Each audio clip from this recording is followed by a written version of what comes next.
Bipolar is extremely complicated in how it affects romantic relationships. Swept away in romance and think they found their soulmate. We don't believe in soulmates at all. I was really young when we started dating. We were thinking of getting engaged in 2020 and then the pandemic hit. Hey guys, it's Lizzie. So I'm getting married this year and we have been dating for 5 years, which for most non-religious people, that's a normal amount of time to be dating before getting married. But for Christians, that's bizarre. And I do get questions and comments on it. Number one, so my fiance and I, both of our personality types do not make decisions based upon emotions or impulsivity. We both are very logical when making big decisions and we analyze things so much. A lot of people are like swept away in romance and think they found their soulmate. We don't believe in soulmates at all. We just view marriage as an extremely serious commitment. You're choosing someone for decades and decades to be part of your life. And especially in Catholicism, we follow Jesus' teaching and marriage is for life. You cannot be remarried unless your spouse dies.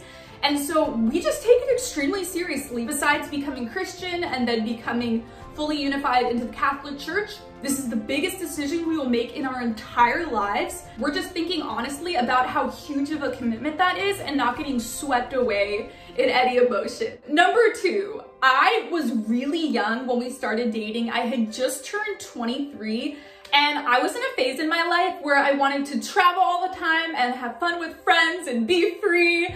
We were living on opposite sides of the country and I absolutely loved California. I loved all of my friends, being close to them, being able to spend time with them.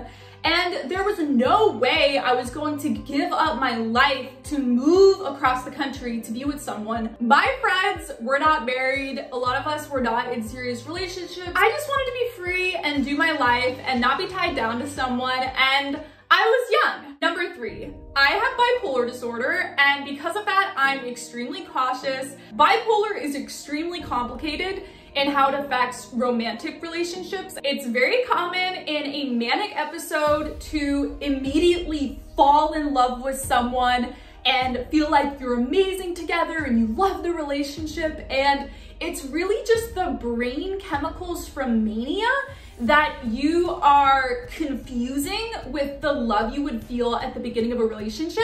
So people with bipolar have a 90% divorce rate, and this is a huge reason because someone will be in a manic episode for a long time and they will meet someone when they're in the manic episode, and then once they stop being manic, they are like so confused, don't want to be with the person, and you really can ruin someone's life and just hurt someone so deeply if you've just been manic the whole relationship. I have been medicated our entire relationship, but I've also kind of been a little bit manic our whole relationship, and the meds really like numb it down, but I do have breakthrough symptoms, and so I'm just super aware that it could all be fake. And in Catholicism, that would be an annulment. Like they would say that was never a marriage because if you're manic, you're not consenting to it. I actually really wanted to be in a depression episode in our relationship to see how I feel towards him, and I haven't yet. I mean, what am I supposed to do? Wait like 10 years? But I have gone through periods of detachment in our relationship. I'm really thankful I've been able to experience that and fight through it and stay with him. I think I'm just being a responsible, selfless, loving person by making sure that I want to be with him and I'm not just manic. Number four, I wanted our families to have a lot of time to know us as a couple and to click with each other.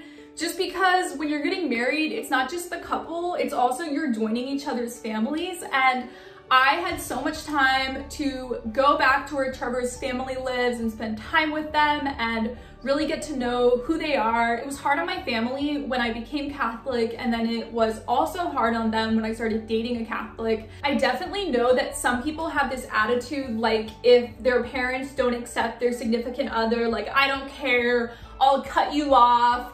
I want to get married, this is my person, and I don't view it like that at all. If after a few years my parents didn't like who I was dating, I would probably break up with the person and choose my family over them Just because my family has been in my life for decades and you've only known your significant other for a few years, did not want to be in a situation where either of our families didn't know the other person, love the other person, want us to get married. We live in such an individualistic country, and so a lot of people don't think about how it's not just the couple, it's your families. You're joining each other's families, and I think it's important to be respectful, especially to your parents and what they want for you, and to really listen to their perspectives. And if you just impulsively marry someone who they don't know and they're confused about or skeptical about, I just don't think that's healthy. The final reason we dated so long is because we wanted a non-COVID wedding. We wanted a normal wedding. We wanted to get to celebrate with a ton of our family and friends. We were thinking of getting engaged in 2020, and then the pandemic hit.